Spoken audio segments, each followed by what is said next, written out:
I'm John, and this is Linda. And Linda's our new saturation, overdrive, fuzz and distortion pedal. And I'll expand in a sec on how you can do all of those things without kind of half-arsing it. So by dual channel, I guess I mean I took two pedals and put them in one box. The first of those is the DeadBlow, and that's a fairly straightforward circuit, just the two controls. And the second circuit is the Spore, which I've kind of revisited. I've given it a 3-band active EQ, and I've kind of monkeyed about with the biasing as well there. You can run each of the circuits individually, or you can run the DeadBlow into the Spore. So lots of flexibility there and lots of potential for that kind of really wide palette of sounds that I was talking about. So like most things Lateral, Linda's not specifically a guitar pedal. In fact, I think I'm going to do 3 of these videos. I'll do one for guitarists, I'll do another one for bass players, and a third one with synths and samples and beats and what have you. Rather than being a big sales pitch, I want this video to kind of support the manual. So if you've recently got hold of a Linda of your own, this will help you navigate things and hopefully get the most out of it. I'll do the usual timestamps in the description thing if you're keen to just jump ahead and have a listen. Before I plug anything in, I'm going to do a quick walk through the controls, and that way things should make a little bit more sense when we're up and running. So let's start off with the DeadBlow, and that's the right foot switch and the 2 white controls in this box down here. The DeadBlow is a pedal in its own right, and it's got its own specific demo video. I'll put a link to that in the description of this video here if you want to check that out.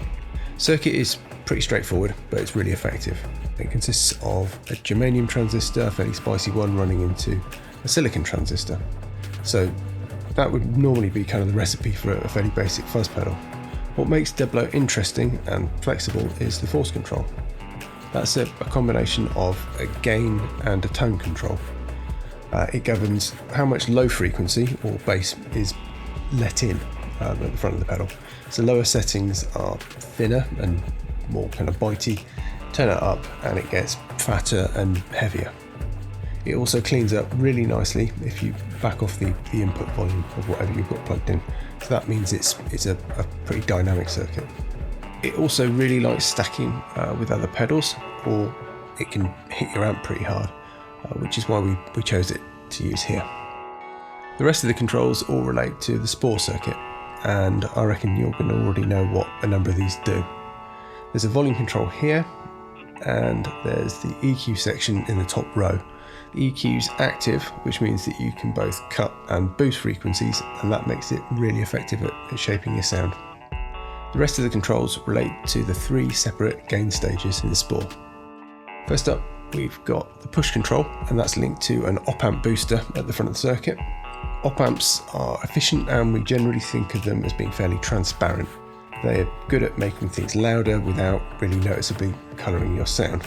So the push control does exactly that. It kind of shoves your signal into the rest of the circuit. We then get to a germanium gain section. Germanium transistors, broadly speaking, have a different sound to the more modern silicon ones. They tend to be less bright and harsh, and you hear words like chewy and sticky used to describe a germanium clipping and distortion. Spore's germanium section's got 2 controls. We've got spray, which acts as a gain control, and bias affects the stability of the stage. Lower bias settings will introduce firstly a bit more kind of raspiness, and then as you turn it down further you start to get gating, which is where your sound dies out abruptly rather than fading out smoothly. Finally, before the signal reaches the EQ section, it goes through a silicon transistor stage, and this will leave your sound pretty much as is at lower settings, but you can turn up the pull control to add more bite and a more modern focused distortion kind of sound. And that's that. Power it with a normal center negative 9-volt adapter you're used to using, and you're good to go. Okay, let's get it plugged in and we'll hear how it sounds.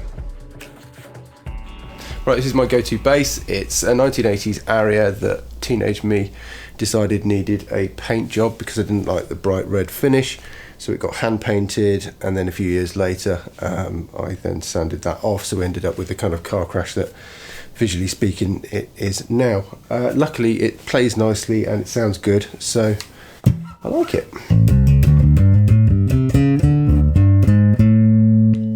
Linda is set up on a stand over there. and because it looks good, we've got everything up at 12 o'clock. And let's have a listen to the DeadBlow channel first off. So this is bridge pickup.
So even just with this one control, we've got, you know, a reasonable amount of kind of adjustability of kind of, I guess, kind of the fatness and the drive that's happening there.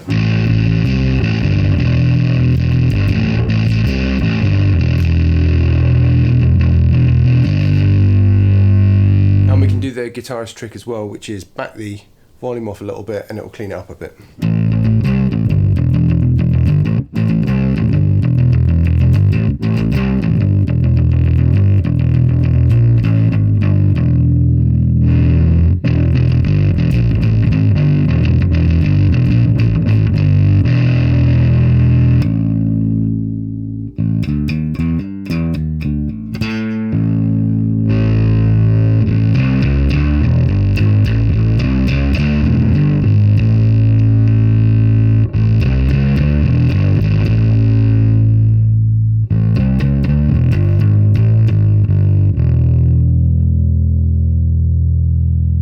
So the DeadBlow's got a dedicated video of its own, and there's some bass content at the end of that, so I'm not going to spend any more time specifically just looking at the DeadBlow. Let's switch over to the Spore circuit now, and because everything is pointed straight up, the EQ is going to be pretty much, it's not going to be doing a great deal actually. If it's in the middle, it's not boosting or cutting. I've not actually switched this on since I plugged the bass in, so I'm going to guess it's going to sound fairly hefty and it's going to be a bit gated, so the sound's going to sort of die out rather than fade out naturally, I think. And I'm going to turn it up a little bit more just to get unity gain.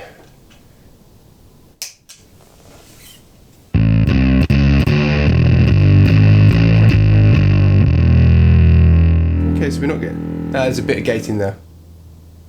So we can hear it just... The sounds dying out kind of abruptly, and that suggests that it's not biased in inverted commas properly, but actually it can be a really useful effect. If we want a more natural sustain, all we need to do is turn the bias clockwise. There we go, and it's ringing out a bit more naturally.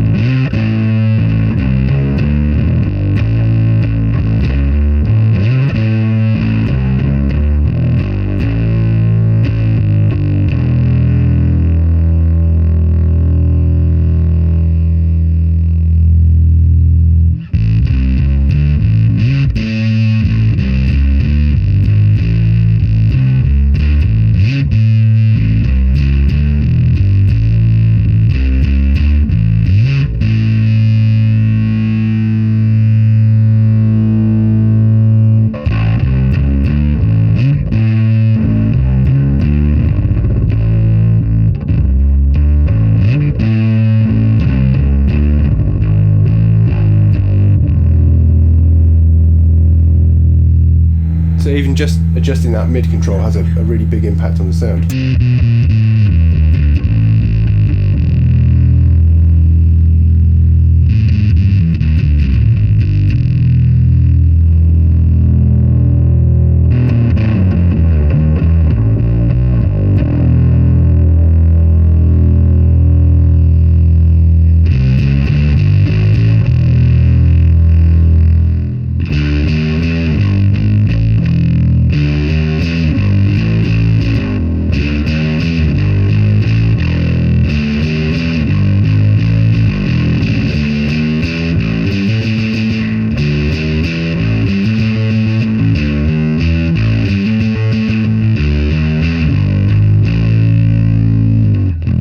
Let's back things off a little bit.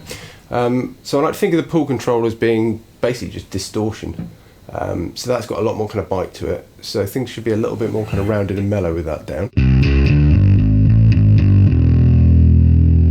And if we wind the push back, it just basically means the circuit isn't getting hit so hard in the first place. So we start to get more into kind of your kind of normal overdrive territory with that.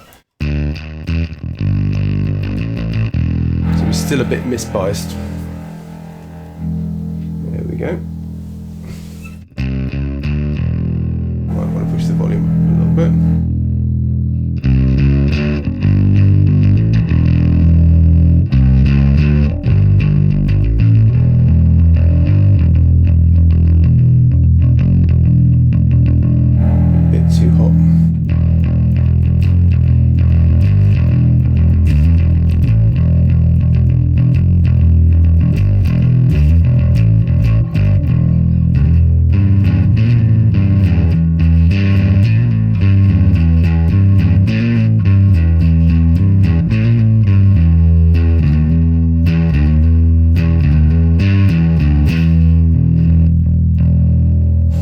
Instantly push that up by just hitting it with the DeadBlow.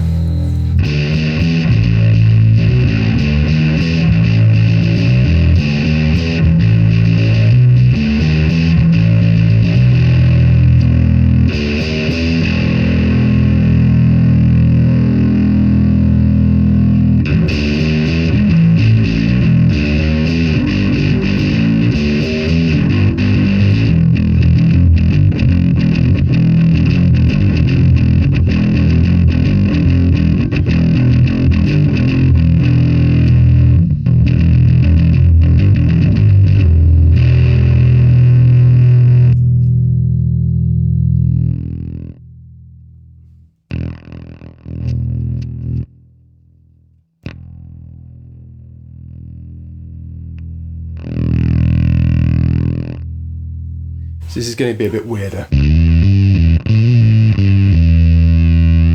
Ooh, that's great actually.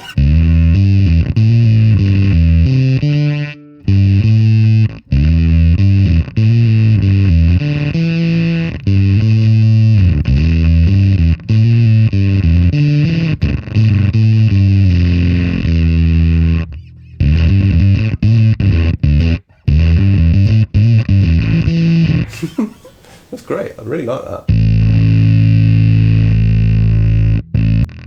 Let's give that a lot more mid and a lot less bass.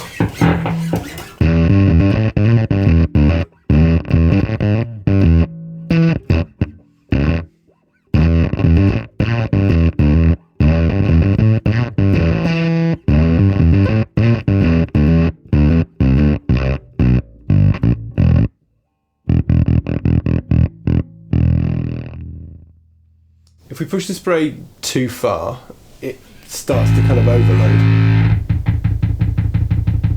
And we've got oscillation happening now. Just sounds like a helicopter.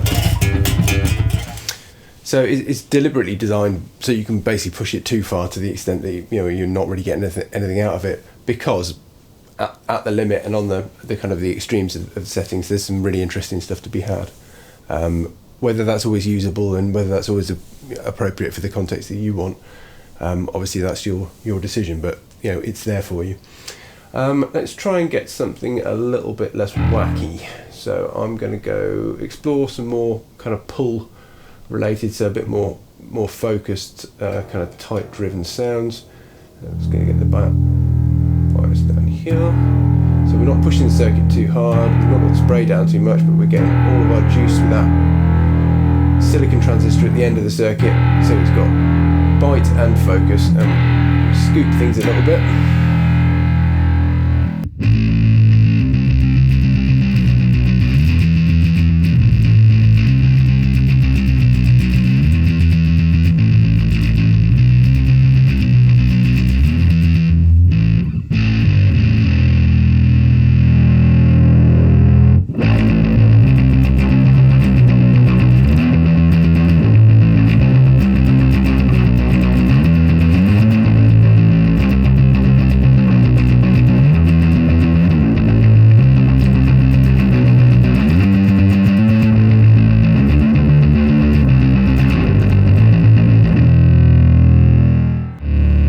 Drop D now.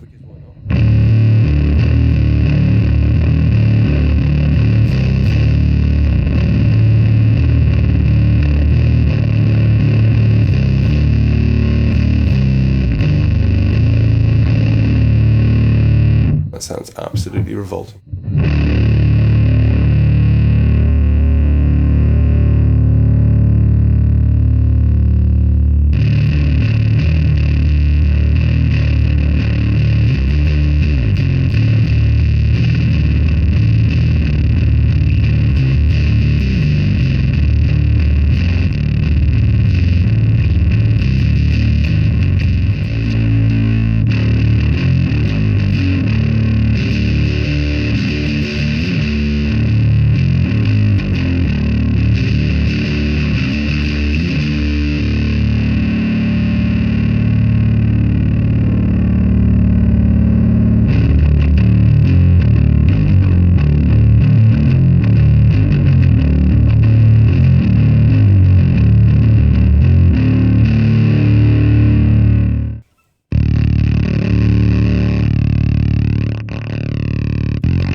Work better with a pick, I think.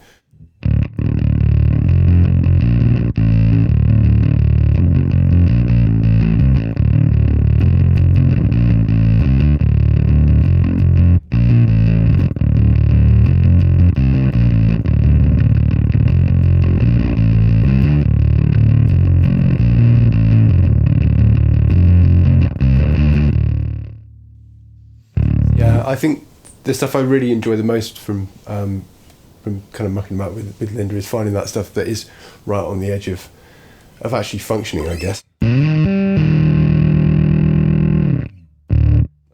That's a lot of fun. But obviously, yeah, it is then just really easy to kind of normal it up and get a much more straightforward tone out of.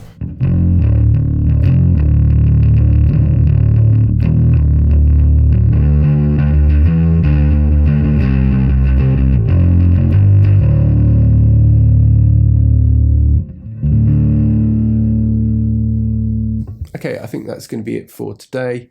Hopefully you've got an idea of the amount of ground that Linda can cover. Now, if you do want to hear any more, there's some more kind of mini clips and what have you on our social media pages. Thanks very much for your time. Cheers now.